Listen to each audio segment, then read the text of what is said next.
Senhoras e senhores, muito bom dia, boa tarde, boa noite, boa madrugada. Salve direcionado para os alunos do, ai meu Deus, sétimo ano no Colégio Afinizia Freire, disciplina é Artes. E a gente vai dar continuidade ao capítulo 5 sobre hip hop, né? Mas aqui especificamente a gente vai falar a respeito do grafite, agora da parte daqui pro final desse capítulo 5 ele é todo especificamente tratando a respeito de grafite, né? Os outros a gente falou bastante principalmente do rap, né? Mas sabendo que, quais são os quatro elementos do hip hop? Você tem lá a dança, né? Que é o break. Você tem o grafite, que é isso que a gente vai tratar agora durante as próximas aulas. Tem o DJ, que é aquele carinha que fica lá na parte da mixagem, na mesa de som. E a música, que é através dos MCs, através do rap, né, que eles chamam MC porque eles são os mestres de cerimônia, são os rappers, que eles vão estar cantando, falando a respeito do que acontece dentro da sua comunidade, dentro daquela sociedade, né? É como se fosse uma poesia cantada, rimada, uma rima cantada, melhor dizendo assim, e até mesmo porque o rap, o significado dele é Rhythm and Poetry, que é o ritmo e poesia, né? Então é como se você pegasse uma poesia e colocasse uma forma de sonoridade nela e transformando ela em música, né? Mas nesse caso é você falando a respeito dentro de um contexto de sociedade, dentro de um contexto de comunidade, a respeito daquilo que acontece na própria vivência, experiência desses artistas. Geralmente o rap falando a respeito de comunidade, de periferia, né? Então é a própria vivência deles dentro dessas comunidades periféricas. Mas enfim, aí a gente começa na página 109. E o que é que a página 109 fala? Diz o seguinte: nessa página temos um mural realizado no bairro do Cambuci, em São Paulo, assinado pela dupla de grafiteiros paulistanos Gustavo e Otávio Pandolfo, conhecido como os Gêmeos. O grafite, como conhecemos hoje, surgiu em Nova York no final dos anos 1970 e consistia basicamente em assinaturas de jovens ou de grupos de grafiteiros conhecidos como Creu Neles, conhecidos como Crew, C-R-E-W, é escrito Crew. Aos poucos, os artistas eles foram elaborando cada vez mais as suas marcas, escrevendo seu nome com letras entrelaçadas e sobrepostas, como objetos tridimensionais com sombra, brilho, setas e outros elementos decorativos. Se a gente for parar para pensar a respeito do que é o grafite, né, das diversas formas que se faz esse desenho do grafite. A gente já falou do grafite antes, acho que já, né? Na parte de intervenção urbana a gente já falou um pouquinho do grafite. Se eu não me engano, lá também na parte da Cidade para Todos, lá no primeiro capítulo ainda, da paisagem urbana, acho que a gente também chegou a falar alguma coisa mais de forma mais básica assim a respeito do grafite, né?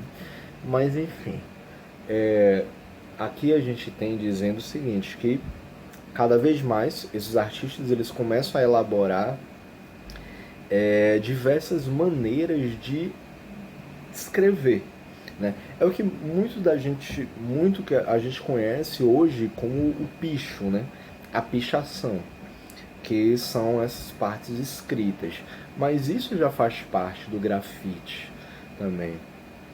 Claro, é sempre interessante. A gente vai até falar um pouquinho depois disso, mas é sempre interessante a gente fazer essa comparação entre o que é o grafite e o que é o picho. Ambos são considerados crime. É um crime contra o patrimônio, porque eles não são legalizados. Simplesmente você está chegando e está pichando ou grafitando o muro de alguém. Esse alguém pode ser um particular, uma residência normal, assim, um prédio, um escritório, alguma coisa assim, ou pode ser do próprio Estado, né? É um prédio público, um monumento numa praça. Você vai lá na Praça Fausto Cardoso, aí tá lá o monumento lá do Fausto Cardoso lá com o braço levantado, e de repente ele tá todo pichado. Tipo, isso é uma intervenção artística, mas feita por uma galera que é considerada uma forma de contravenção.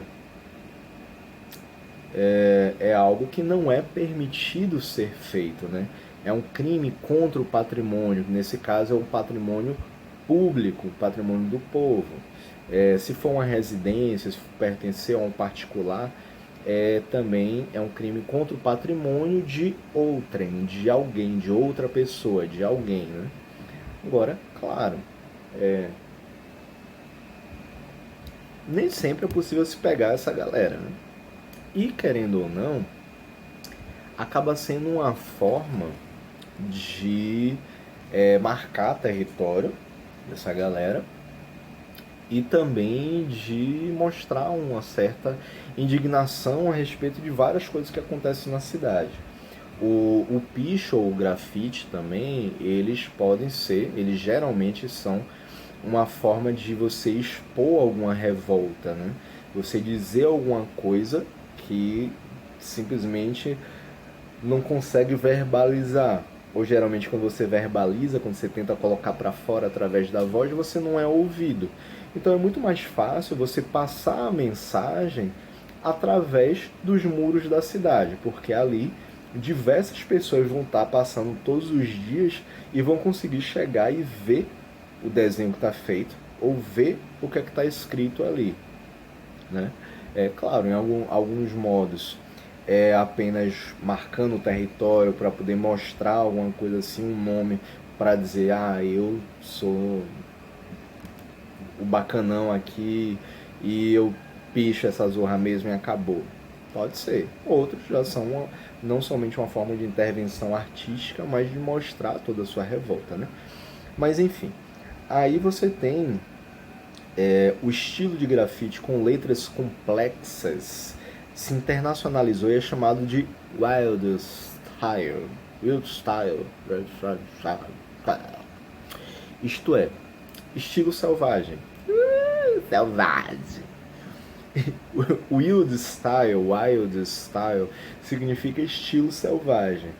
Essa ideia das letras mais decorativas, né? Cheio de setas, cheio de coisa assim, todo selvagem mesmo.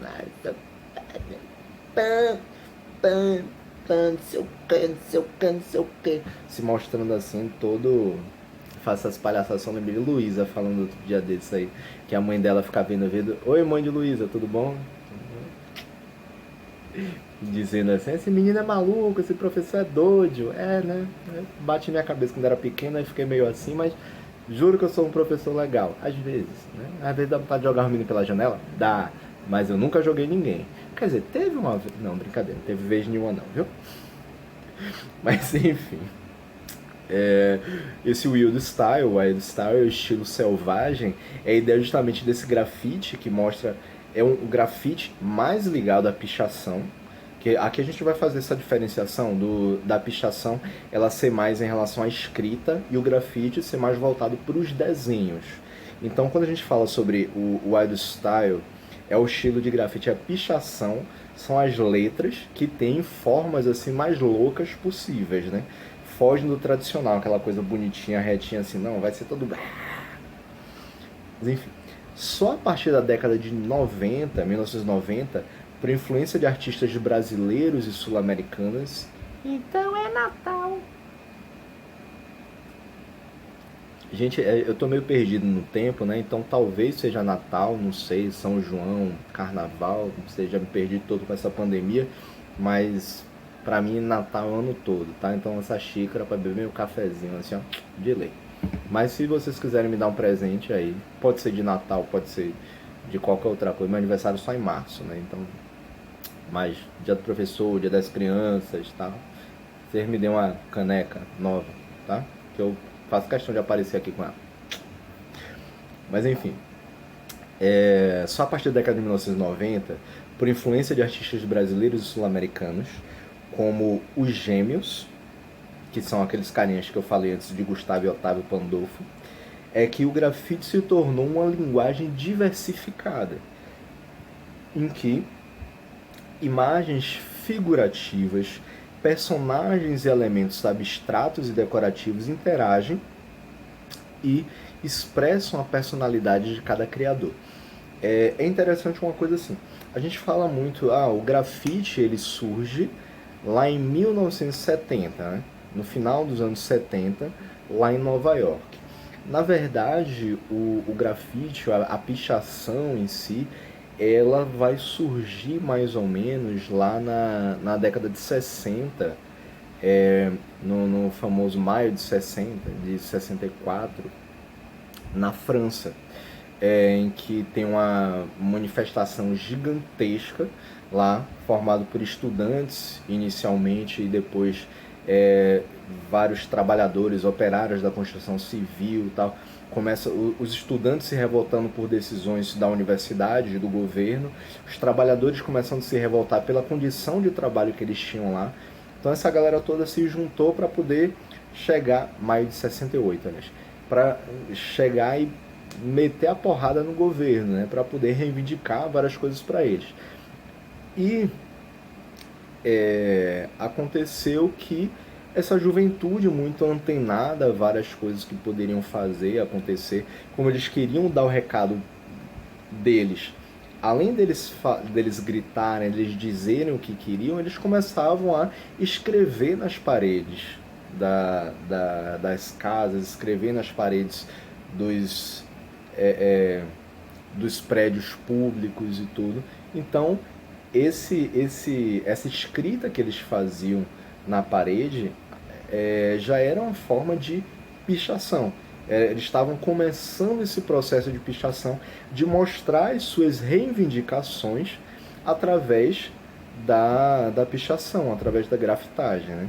Mas isso vai acabar ganhando corpo, vai se tornar cada vez mais frequente quando chega nos Estados Unidos, lá em Nova York, lá para o final da década de 70, e se junta com a ideia do hip hop. Tanto que quando ele chega nos Estados Unidos, quem vai adotar muito mais isso é justamente a periferia, né? A juventude periférica. Então o hip hop abraça essa galera da pichação, do grafite, e traz esse elemento para dentro da manifestação cultural que é o hip hop, né? E aí então, voltando aqui, aí a gente vê que essa linguagem que os Gêmeos começam a utilizar e que a gente acaba vendo em diversos locais da cidade. Você parar para andar por Aracaju, começa a prestar atenção nos muros. E de repente você vai ver, vai ver uma pichação ou outra, vai ver umas letras das mais diversas formas possíveis, né? E vai ver muito grafite também. Esses grafites, esses desenhos, essa ideia figurativa que começa a mostrar uma arte que está fora dos museus. Imagine só, você não precisa ir no museu para consumir arte. Você não precisa ir mais pegar o carrinho, pegar um ônibus. Quer dizer, o ônibus vai continuar pegando. Mas enfim, você não vai precisar entrar no museu para poder chegar e ir andando, né? E olhando aquelas obras de arte assim, nossa, essa Mona Lisa é tão bonita, olha só, os traços do Leonardo da Vinci, fazendo aquele cabelinho assim de boi lambeu, assim, aquela coisa horrorosa. Não, velho, você tá lá andando na rua, lá pedalando, na boa, ou então dentro do buzu, ouvindo lá, ô Rita, volta desgraçada, ô Rita, que eu esqueça a faca.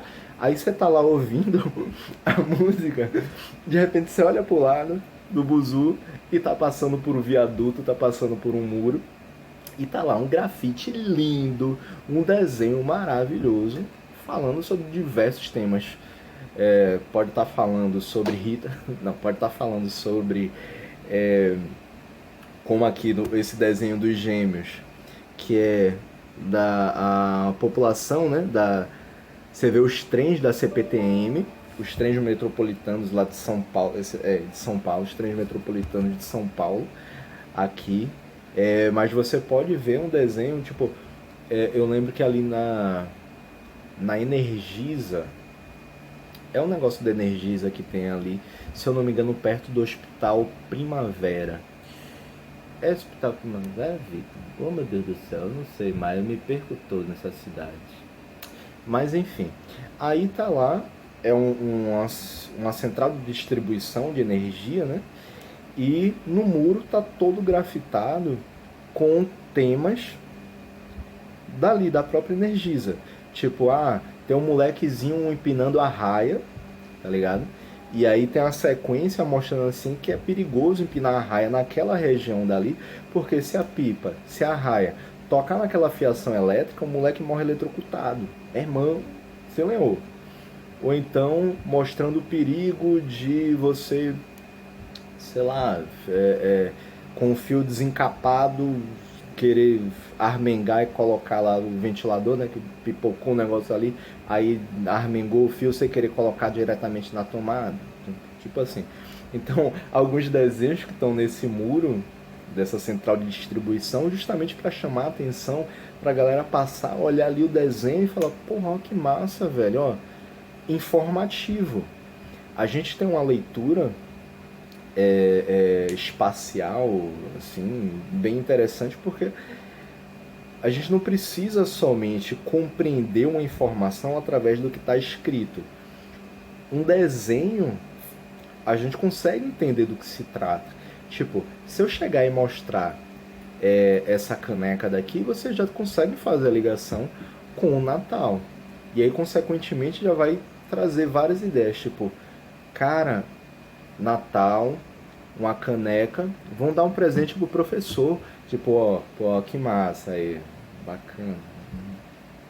Ou então, por exemplo, isso aqui só precisa de uma imagem, né? Tá quebrado, né, gente? Mas, tipo, aqui vocês conseguem ver já que é uma tabelinha de basquete. Tem a bolinha aqui, ó. Tem a tabelinha de basquete, tudo bonitinho assim. Ou seja, vocês já conseguem ver que o professor gosta de basquete, né? Então o presente de Natal que vocês podem me dar também pode ser relacionado a basquete, né? De repente, ó, uma caneca, uma coisa de basquete. Né? Boa? Gostaram? A ideia foi boa. Mas enfim, o que eu tô querendo dizer em relação a isso é que o grafite ele consegue transmitir essa mensagem através de um desenho sem precisar necessariamente estar sendo falado ou está sendo escrito, né? A imagem fala por si. A leitura que as pessoas podem fazer, imagine, você está lá passando pelo muro e se tiver um monte de coisa escrita, você está dentro do ônibus, o ônibus vai passar, não vai dar tempo de você ler. Mas se tiver uma imagem que já traz aquele impacto assim, você já consegue ter uma noção do que se trata, né? Então, o grafite ele vai dialogar muito com a sociedade através dessa forma, através de algo que as pessoas conseguem olhar e reconhecer logo, rapidamente, do que se trata ali. É interessante que, como eu falei, esse lance da Energisa, ou daqui dessa imagem que tem na página 109 da CPTM, né, que é dos trens metropolitanos, né, isso aí foi contratado, deixa eu ver o que, é que tem escrito aqui, dedicado a todos aqueles que plantam de noite e colhem de dia. Ó que massa, os gêmeos escreveram. Dedicado a todos aqueles que plantam de noite e colhem de dia. E aí mostrando a galera, tipo, trabalhadora, tá ligado? É a ideia. Você vê, o que é que a imagem representa aí? Os trens urbanos, a galera trabalhando ali, ralando e tal. Porque traz essa ideia de que quem é que usa, quem é que costuma usar esses trens metropolitanos? Quem é que costuma andar de trem, andar de ônibus pela cidade? É a galera que rala, a galera que trabalha, então que eles precisam ter seus momentos também de lazer. A separação desse tempo todo de trabalho, coisa e tal, e os momentos de lazer. E aí, isso daqui ele foi pago, os gêmeos foram contratados justamente pelo Estado, por São Paulo, nesse caso, pela cidade de São Paulo, para poder fazer uma imagem ligada aos trens metropolitanos, tá? Que aí tanto que mostra o símbolo da CPTM. Mesma coisa na Energisa, eles mostram o símbolo lá da Energisa. Ah, se de repente lá o Colégio Alfenisa Freire contratou alguém para poder grafitar as paredes da escola. Ia ser massa, né? A gente podia fazer isso, ó, ano que vem. Dar ideia pra Luciano, né? Massa. Tem alguém grafiteiro na escola. Se tiver um grafiteiro na própria escola, melhor ainda. Ainda é a forma de divulgar o trabalho, tá vendo? Mas enfim. E aí, se o Colégio Alfenisa Freire contratasse alguém para grafitar os muros da escola, ia ter alguns temas ligados à educação, claro, super necessário, afinal é uma escola, né? E a galera de farda, mostrando lá o símbolo do Alfenisa Freire, mostrando o símbolo de quem contratou os grafiteiros, tá ligado? Então é por isso que não é nem sempre essa ideia de contravenção ali existe, né? As pessoas elas podem ser contratadas simplesmente para poder embelezar a cidade. Enfim, passando para a página 110, tem aí o Criolo, novamente ele, né? A gente já falou de Criolo já, naquela música Não Existe Amor em São Paulo, né? E aí tem a fala do Criolo, que eu vou ler para vocês com a minha voz sexy de sempre, né? Vocês sabem muito bem. Que é assim: quando eu comecei com 12, 13 anos de idade, não, brincadeira, né? Não dá para forçar a voz o tempo todo assim, não. Não pensei que alguém fosse me escutar. Eu sempre fiz tudo por amor ao rap e por uma vontade muito grande de contribuir. Eu cantava porque tinha necessidade de expressar uma dor que eu sentia e ela perdura até hoje. Mas é totalmente diferente de uma pessoa que entrou nessa para fazer sucesso. Tanto que, até pouco tempo antes do disco, eu me questionei se deveria continuar subindo no palco. Se minha construção de texto, de ideias, ainda iria evoluir. Se não tinha outras formas de contribuir. Porque o MC no palco é só a ponta de um iceberg. Você lembra um iceberg? Titanic bateu no iceberg, afundou. Você lembra que só ficava para fora uma parte do iceberg, né? O restante lá pro fundo enorme assim, por isso. Foi nessa época de questionamento que nasceu o Nó na Orelha. E a coisa foi virando, ganhando corpo. E agora estamos vivendo esse momento tão legal, reconhecimento, esses músicos maravilhosos que estão perto de mim. Mais legal mesmo seria eu não precisar cantar o que eu canto. Legal seria eu não sentir essa dor no peito. Eu faço música porque eu estou desesperado, porque eu não me ponho à parte. Eu sou povo, sou do Grajaú. Tenho orgulho das pessoas que lutam por lá. Vou fazer 36 anos e vejo o quanto o mundo ainda está sofrido. Então só paro se alguém me matar, porque eu sinto essa urgência de conversar com as pessoas. E eu acho que a música abre um diálogo. De certa forma, você não se sente só. Isso aqui fez parte de uma entrevista do Criolo para o Bruno Torturra na revista Trip de novembro de 2011. Imagine, há 9 anos atrás. O Criolo, então, ele traz essa discussão a respeito do que é a vivência dele, o que é a experiência dele. Aquilo que a gente estava o tempo todo batendo, o tempo todo falando. Quem é que faz rap? Aqui a gente já se volta de novo pro rap, né? Quem é que faz rap? É aquela galera que vivencia aquilo. Aquela galera que tem experiência a respeito do que está sendo vivido dentro da comunidade periférica dele, dentro da sociedade. Quando a gente para prestar atenção, eu vou até tirar logo o livro daqui, né? quando a gente para prestar atenção assim, mas o que é o rap? O que é que essa galera costuma falar? Às vezes a gente tem letras de música pesadíssimas, né? Tipo, falando sobre a violência sofrida pelo povo periférico por conta das ações da polícia. Outras vezes fala da relação com o tráfico de drogas, de você chegar e lutar contra o racismo, ou de você chegar e perder para a violência, perder um irmão, perder um pai, perder um tio, um colega. Tem músicas que falam assim, porque eu sou o único do meu grupo na quebrada que não se envolveu com o tráfico ou que conseguiu sair dele, vivo. Tipo, tem músicas que falam sobre isso. De 10 amigos, 9 morreram por conta do tráfico de drogas.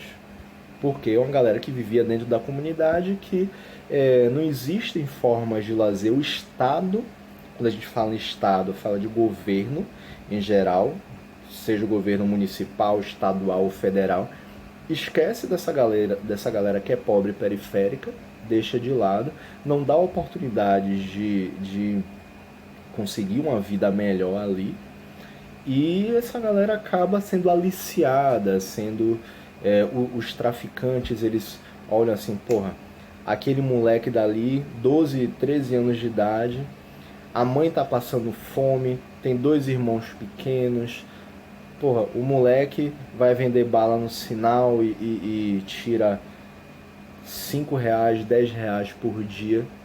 Se a gente chegar e puxar ele aqui pro tráfico, pra ser aviãozinho, dar 50 conto por dia pra ele, e aí? O moleque vai preferir o quê?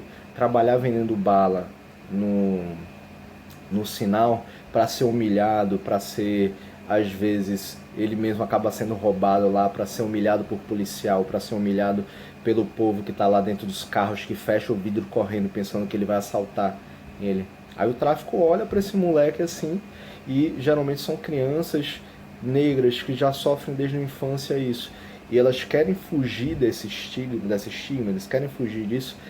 E de repente, porra, ao invés de ganhar 10 conto vendendo bala, passando naquele sol quente de 8 da manhã até 5 horas da tarde, chega o traficante e fala, quando vier os playboy de lá dos Jardins, de lá da 13, de lá da Farolândia, para poder comprar maconha aqui, quem vai entregar vai ser você. Te dou 50 conto por dia, beleza?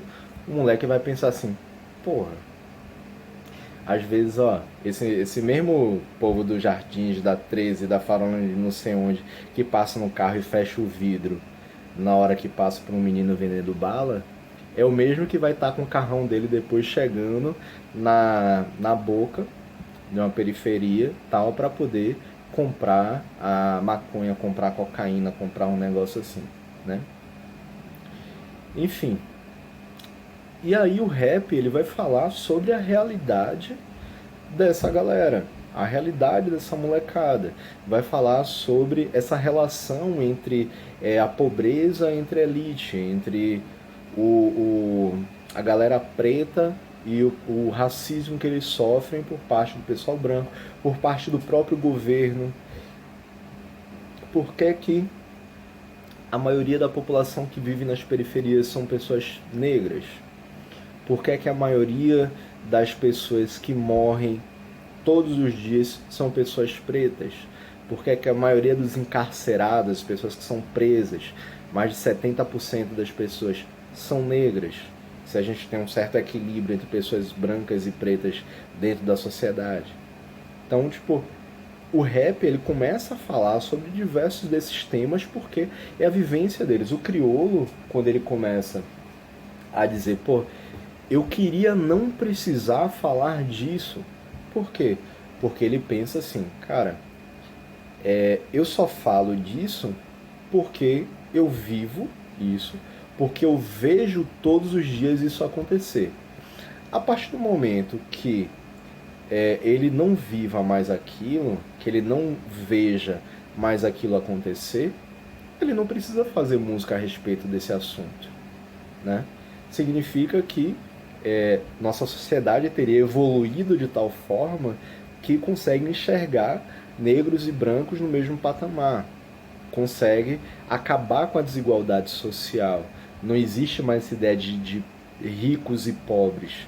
Tá todo mundo com um poder aquisitivo bom, um poder de compra bom, sem precisar sair um humilhando o outro, sem precisar um segurança ali do supermercado ir atrás de alguém negro simplesmente tipo, porque rola preconceito. Eu, professor lindo, maravilhoso de vocês, já passei por isso várias vezes dentro do supermercado aqui em Aracaju, entrando lá com meu carrinho para poder fazer minhas compras e de repente quando olho pro lado tá um segurança me seguindo.